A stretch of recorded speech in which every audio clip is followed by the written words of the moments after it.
कांग्रेस के शीर्ष नेतृत्व ने जिस जोर शोर से भारत जोड़ो यात्रा शुरू की थी, लगता है उसी जोर शोर से कांग्रेसी नेताओं ने भारत तोड़ो यात्रा शुरू कर दी है। क्योंकि देश के कई राज्यों में कांग्रेसी नेताओं के इस्तीफों के बाद अब कांग्रेस के विधायक भी टूटने लगे हैं। गोवा में कांग्रेस को बहुत बड़ा झटका लगा है और उसकी 8 विधायकों ने राज्य में सत्ताधारी भाजपा का दामन थाम लिया है। राज्य के पूर्व मुख्यमंत्री दिगंबर कामत और विधानसभा में नेता प्रतिपक्ष माइकल लोबो सहित कांग्रेस के 8 विधायकों को सीएम प्रमोद सावंत की मौजूदगी में भाजपा में शामिल कराया गया।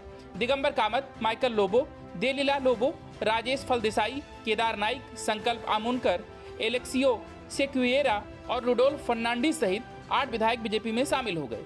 बता दें कि चुनाव से पहले ही माइकल लोबो पत्नी समेत बीजेपी छोड़कर कांग्रेस में शामिल हुए थे।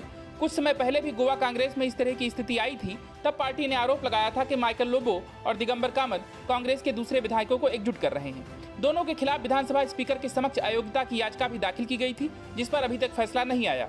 वहीं इस मौके पर राज्य के मुख्यमंत्री प्रमोद सावंत ने तंज कसते हुए कहा कि कांग्रेस की छोड़ो यात्रा की शुरुआत हो चुकी है।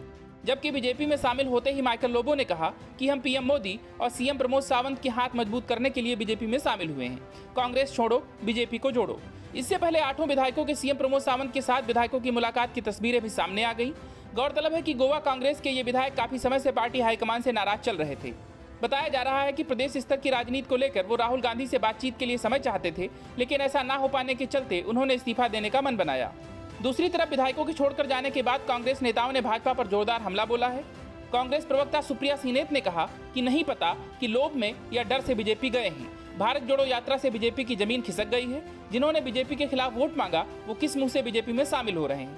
गौरतलब है कि फरवरी के महीने में गोवा कांग्रेस ने एक ट्वीट किया था, जिसमें उन्होंने कहा था कि गोवा फॉरवर्ड पार्टी गठबंधन के सभी 40 उम्मीदवार एकजुट और वफादार रहने के लिए प्लेज ऑफ लॉयल्टी यानी वफादारी की शपथ लेते हैं। ये गोवा की पहचान को बेचने वाली किसी भी गतिविधि में कभी भी समर्थन या भाग लेने की प्रतिज्ञा नहीं करते हैं। दरअसल गोवा में 40 विधानसभा सीटें हैं और इस साल फरवरी महीने में चुनाव हुए थे।